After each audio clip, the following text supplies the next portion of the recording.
2. Fall 1952. Father had never before hit Abdullah, so when he did, when he whacked the side of his head just above the ear, hard, suddenly, and with an open palm, tears of surprise sprung to Abdullah's eyes. He quickly blinked them back. Go home, father said through his gritted teeth. From up ahead, Abdullah heard Pari burst into sobs. Then father hit him again, harder and this time across the left cheek. Abdullah's head snapped sideways, his face burned and more tears leaked. His left ear rang. Father stooped down, leaning in so close his dark, creased face eclipsed the desert and the mountains and the sky altogether. I told you, go home, boy, he said with a pained look. Abdullah didn't make a sound. He swallowed hard and squinted at his father, blinking into the face, shading his eyes from the sun.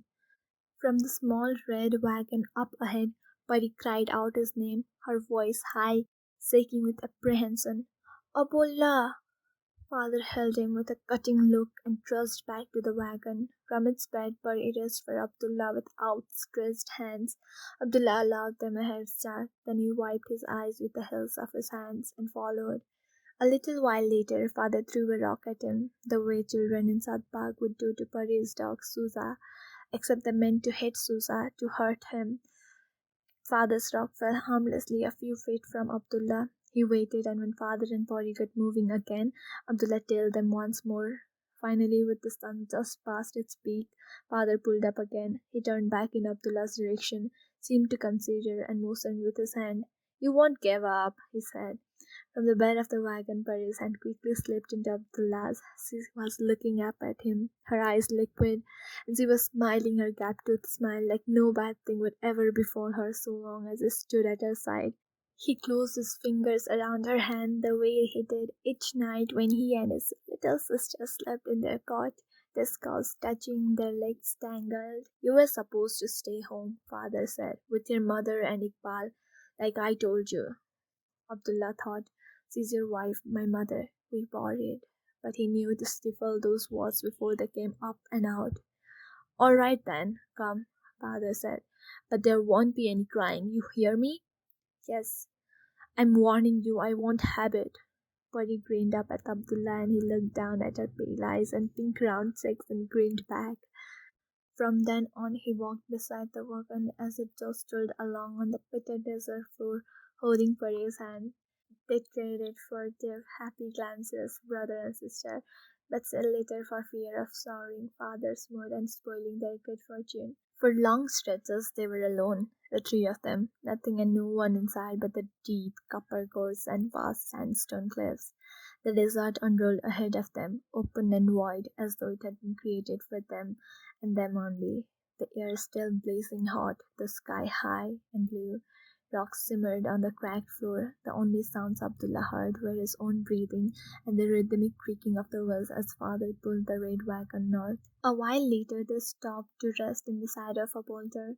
With a groan father dropped the handle to the ground. He winced as he arched his back, his face raised to the sun. How much longer to Kabul? Abdullah asked. Father looked down at them. His name was Sabur. He was dark-skinned and had a hard face, angular and bony, nose curved like a desert hawk's beak, eyes set deep in his skull. Father was thin as a reed, but a lifetime of work had made his muscle powerful, tightly wound like rattan strips around the arm of a wicker chair. Tomorrow afternoon, he said, lifting the cowhide water back to his lips. If we make good time. He took a long swallow, his Adam's apple rising and dropping. Why didn't Uncle Nabi drive us? Abdullah said. He has a car. Father rolled his eyes toward him. Then we wouldn't have had to walk all this way. Father didn't say anything. He took off his soot-stained skull cap and wiped sweat from his brow with the sleeves of his shirt. His fingers thought from the wagon. Look, Abdullah, she cried excitedly. Another one.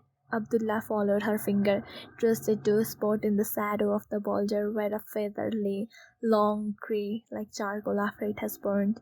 Abdullah walked over to it and picked it by the stem. He blew the flecks of dust off it. A falcon, he thought, turning it over. Maybe a dove, or a desert lark. He had seen a number of those already that day.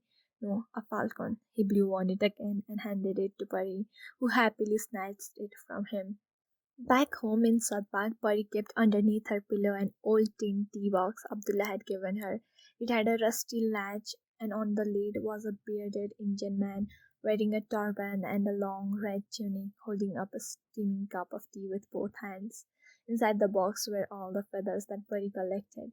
They were her most cherished belongings.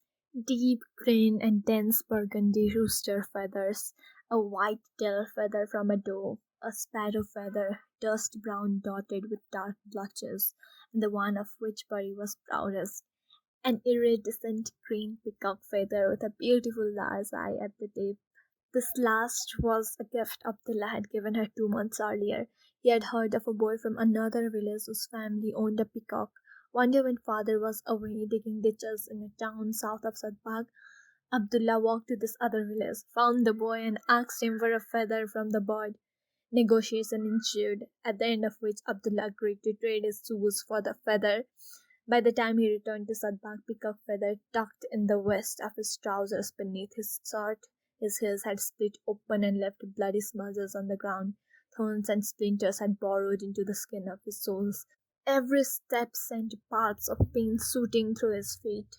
When he arrived home, he found his stepmother, Parwana, outside the hut, hunched before the tandoori, making the daily naan. He quickly ducked behind the giant oak tree near their home and waited for her to finish.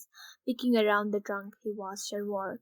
A thick soldier woman with long arms, rough-skinned hands, and stubby fingers.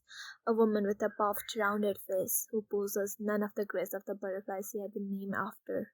Abdullah wished he could love her as he had his own mother who had bled to death giving birth to Pari 3.5 years earlier when Abdullah was 7, mother whose face was all but lost to him now, mother who cupped his head in both palms and held it to her chest and stroked his cheek every night before sleep and sang him a lullaby. I found a sad little fairy beneath the shade of a paper tree. I know a sad little fairy who was blown away by the wind one night. He wished he could love his new mother in the same way, and perhaps Parana he thought secretly was the same, that she could love him, the way she did Iqbal, her 1-year-old son, whose face she always kissed, whose every cough and sneeze she fretted over, or the way she had loved her first baby, Omar. She had adored him, but he had died of the cold 2 winters ago. He was 2 weeks old. Parwana and father had barely named him. He was one of 3 babies that brutal winter had taken in Sadbagh. Abdullah remembered Parwana clutching Omar's swaddled little corpse, her feats of grief. He remembered the day they buried him up on the hill, a tiny mound on frozen ground, beneath a Peter sky. Mullah kept saying the prayers, the wind spraying grids of snow and ice into everyone's eyes. Abdullah suspected Parwana would be furious later to learn that he had traded his only pair of shoes for a peacock feather. Father had labored hard under the sun to pay for them. She would let him have it when she found out. She might even hit him, Abdullah thought. She had struck him a few times before. She had strong, heavy hands from all those years of lifting her invalid sister, Abdullah imagined, and they knew how to swing a broomstick or land a well-aimed slap.